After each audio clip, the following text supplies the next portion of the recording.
Lala Kokono, congratulations to actress Toyosi Adesanya on the arrival of her beautiful baby girl. This is indeed the Lord's doing, and it is marvelous in our sight. Stories like this, Loye Kama share. And honestly, I must commend actress Biola Bayo for her role. Nínú ẹ̀, gẹ́gẹ́ bí Aunty Toyosi náà ṣe sọ tí wọ́n dúpẹ́ lọ́wọ́ ẹ̀. Ẹ̀yin tẹ́ bá follow story Aunty Toyosi Adesanya, you know that she went through a lot pẹ̀lú ọkọ àárọ̀ wọn. Wọ́n dẹ̀ sọ àìmọye oyún ló ti ní tó ti fail. IVF gan, wọ́n ti ṣe IVF rí tó ti fail. So wọ́n dẹ̀ ṣe lọ ṣe surrogacy yìí nsìn tí wọ́n di ọlọ́mọ láyé. For me, it is indeed something that is worth celebrating. Now, ìyẹn jẹ́ bó ṣe jẹ́ àbí? Ṣẹ́rí, ẹ̀yin kan wà lórí comment section àwọn blogs. Mo notice pé to you, ẹ feel pé ìtìjú ni téèyàn bá bímọ through surrogacy. If not, báwo lẹ ṣe máa comment under àwọn blog tẹ máa sọ pé kò necessary kí wọ́n kọ síbẹ̀ pé wọ́n bímọ through surrogacy. Ẹ̀dẹ̀ sọ kan fún yín, there is nothing to be ashamed there. Ẹni ìjà ò bá òun ló ń pera ẹ̀ lọ́kùnrin tẹ́ bá mọ̀. Okay, imagine pé Aunty Toyosi Adesanya wọ́n announce pé àwọn bímọ, but wọ́n sọ pé through surrogacy làwọn ṣe bímọ. Ṣé mọ̀ pé àwọn kan wà, àwọn bloggers kan wà tó máa tú ọ̀rọ̀ yẹn. Wọ́n máa fẹ́ tú iṣu yẹn dé ìsàlẹ̀ kòkó. Ibẹ̀ lẹ máa rí wọn tó máa bẹ̀rẹ̀ sí ní máa stage show. Tó máa wá ẹni báyìí ni ló bá gbọ́mọ yẹn. Ẹ rántí kan tó ṣe fún Dayo Amusa. Tó ń sọ pé Dayo Amusa kan ló bímọ. Ṣé rántí? Téèyàn kan sọ pé kinní kan Texas ló wà, èèyàn kan ló lóyún, kinní kan. Èèyàn kan tiẹ̀ tún dìídì lọ sí TikTok page láti máa jáàgì Dayo Amusa. Ọ̀tọ̀ làwọn tó ń gbé different ọkùnrin jáde pé eléyìí ni bàbá ọmọ ẹ̀, kinní kan. Ṣé ti mọ orú nǹkan tí Dayo Amusa go through yẹn. So to avoid all of that, Aunty Toyosi Adesanya wọ́n decide pé okay, a máa post pé a ṣe surrogacy ni. Wọ́n dẹ̀ tún gbé ẹni tó lọ́mọ síbẹ̀, ìyẹn bàbá ọmọ wọn. Kò kí controversy kankan má sí lórí ẹ̀. That is why she did it. And I'm not saying that every celebrity ló need láti ṣe. No. Anybody tó bá fẹ́ ṣe ni. Tó bá fẹ́ ṣe good.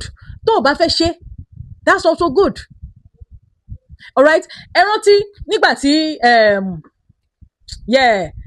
Dayo Amusa bímọ ní period yẹn, Aunty Ọpẹ́yẹmí Ayéọlá fídíò wọn kan ó bẹ̀rẹ̀ sí ní máa trend. Apparently show yẹn wọ́n ti ṣe tẹ́lẹ̀ before kí Dayo Amusa tó bímọ. So èèyàn kan wá lọ gbé fídíò yẹn wá. They now made it appear as if pé Aunty Ọpẹ́yẹmí Ayéọlá ṣẹ̀ṣẹ̀ ṣe fídíò yẹn ni tó fi ń ṣe di colleague ẹ̀. Because in that video Aunty Ọpẹ́ ń sọ wípé àwọn èèyàn tí wọ́n bá ní problem ọmọ bíbí tí Ọlọ́run bá wá ṣe oore yẹn fún wọn, kọ́ máa lọ sí church, kọ́ máa sọ wípé Ọlọ́run ló ṣe fáwọn nìkan, pé kí wọ́n máa sọ bí kíní yẹn ṣe ṣẹlẹ̀ gangan, ṣé IVF ni àbí surrogacy ni àbí adoption ni, you know, nǹkan bẹ́ẹ̀ yẹn lọ sọ.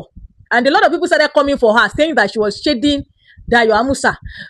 But èmi gẹ́gẹ́ bí blogger mo discover pé fídíò yẹn ti pẹ́ tí wọ́n ṣe, but àwọn èèyàn fẹ́ máa fi create false narrative.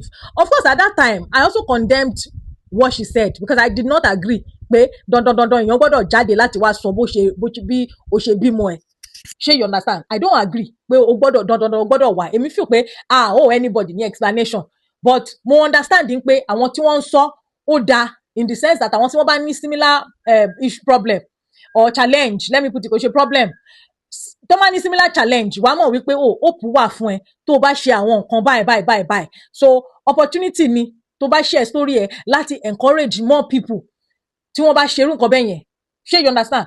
Ẹ̀yin náà máa rò ó sìn. Kí lórúkọ máa yìí?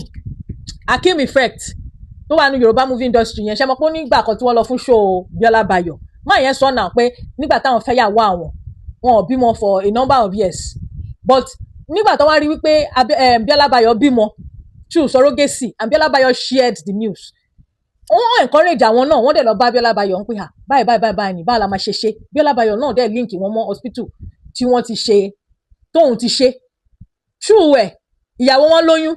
But the funny thing ni wípé wọ́n ní ìyàwó àwọn apart from IVF yẹn táwọn ṣe, ìyàwó wọn tún pàpà bí ọmọ mi. Ṣé IVF lọ ṣe àbí surrogacy? Mo ṣàmọ̀ pé assisted kinní ni Akim Effect, but wọ́n sọ pé ìyàwó àwọn tún wá bímọ surrogacy lọ ṣe.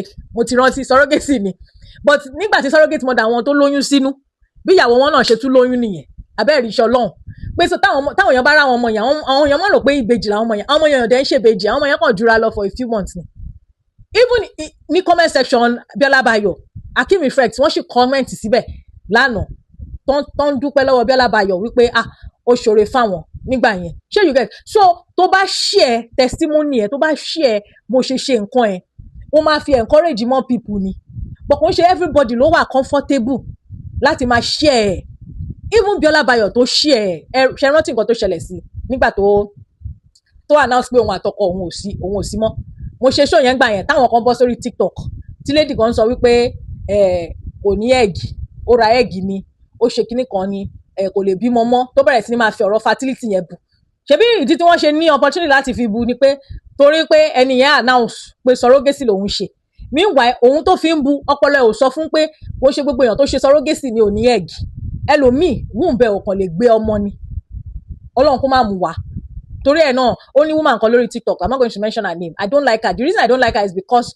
ọjọ́ kan tó ti ṣe show kan tó ti bú èèyàn gan kan tó sọ pé èèyàn burúkú ni torí ẹ̀ ní inú ẹ̀ ò ṣe gbọmọ torí ẹni yẹn ò tí ì bímọ you know there are some things that mo máa wà very sensitive to because I feel like a lot of people tó máa ń sọ̀rọ̀ bẹ́ẹ̀ yẹn it is out of sheer ignorance because ọ̀pọ̀lọpọ̀ nǹkan tó ń ṣẹlẹ̀ sí wa kò ń ṣe pàfọwọ́ fà ní now sometimes things just happen to people and nǹkan tó jẹ́ medical ó ṣe máa fi ọ̀rọ̀ ọmọ máa búyàn ẹ má jẹ́ kí n digress jàre my point òun náà tí mò ń drive at ni pé ẹni tó bá fẹ́ sọ ó dáa láti fi encourage other people but ẹni tí ò bá fẹ́ sọ náà they should not be bullied into sharing the information if they are not comfortable láti ṣe.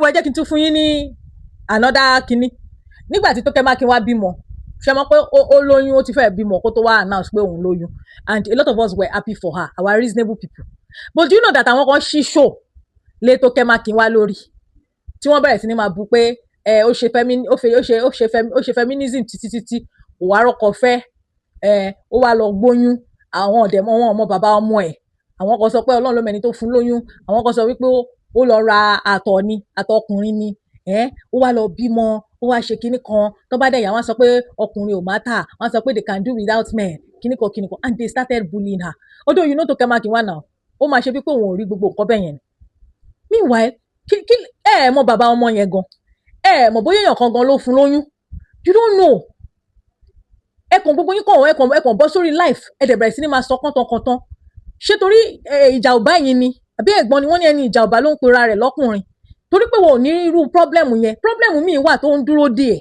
tó ò ní tó tí ì mọ̀ wọ́n lè má ní problem ọmọ bíbí ó lè jọmọ tíyàn bá bí ló máa ní má ẹyẹ máa lọ kẹ máa tẹnu bọlẹ̀ kiri kò sí nǹkan tó wà shameful nínú ká bímọ through IVF ṣẹ́rí mo máa ń sọ pé mo máa ṣe nǹkan nípa astrology nígbà míì mo máa ń gbàgbé as a matter of fact do you know that gẹ́gẹ́ bí birth chart wà nínú astrology àwọn nǹkan míì wà tó jẹ́ pé tó bá nínú birth chart yẹn ó lè explain ìdí tó ṣe difficult fún ẹlòmíì láti marry àbí láti bímọ àti láti ṣe anything gbogbo problem ta ní láyé wa yìí àwọn astrologer gidi wọ́n máa sọ fún ẹ wípé okay kíní yìí wà nínú birth chart ẹ wọ́n dẹ̀ máa prove ẹ̀ fún ẹ don't think that torí pé gbogbo nǹkan ti ń lọ smoothly fún ẹ iṣẹ́ ọwọ́ ẹ ní iṣẹ́ ọwọ́ ẹ kọ́ àwọn èèyàn tí nǹkan ò lọ smoothly fún kò ń ṣe pé wọ́n ṣọlọ́run wọn ò ṣe Ọlọ́run life happens to them madam Home Alone lára nǹkan tí mo ṣe tún láìkẹ́ ẹ̀dọ̀ ní ìní ọ̀rọ̀ Dayọ̀ Amusa torí ọjọ́ yẹn tó ń bu pé onínú ìjú ó ń fi ọ̀rọ̀ fibroid bò bóyá lady yẹn ní fibroid lò kò dẹ̀ fi ń bu ṣé wọ́n máa ń fi irú nǹkan bẹ́ẹ̀ yẹn búyàn if not that èèyàn wà senseless ṣé wọ́n máa ń fi irú nǹkan bẹ́ẹ̀ yẹn búyàn ṣé ẹni tó ní fibroid ṣé òun ló create ẹ̀ sínú ara ẹ̀ ni bí kò fi cancer búyàn sí nǹkan tó lè fi búyàn bóyá o lè fi bí ẹni tó bá wà HIV positive that is bóyá o máa sọ pé bóyá o gbọ́ pé o ṣàṣẹ́wó rí ló ṣe ní irú disease yẹn irú nǹkan bẹ́ẹ̀ ló lè fi búyàn nǹkan tó yẹ pé o mọ̀ pé àfọwọ́fà ẹni yẹn kò kí ń ṣe àwọn nǹkan tó jẹ́ pé health issue tó yẹ pé o mọ̀ pé regardless of nǹkan tó ò bá ṣẹlẹ̀ sí ẹ kò ń ṣèwọ ló kò ń ṣe fault ẹ pé o ní kinní yẹn body ẹ ni ṣé you understand anyway ẹ jẹ́ kí n fi àdàgbà ètò rọ̀ sí bíbá mi ìfẹ́ pẹ́ púpọ̀ lórí ọ̀rọ̀ yìí ẹ jẹ́ kí mi mọ thought yín nínú comment section màá rí yín nígbà mìíràn ó dàbọ̀.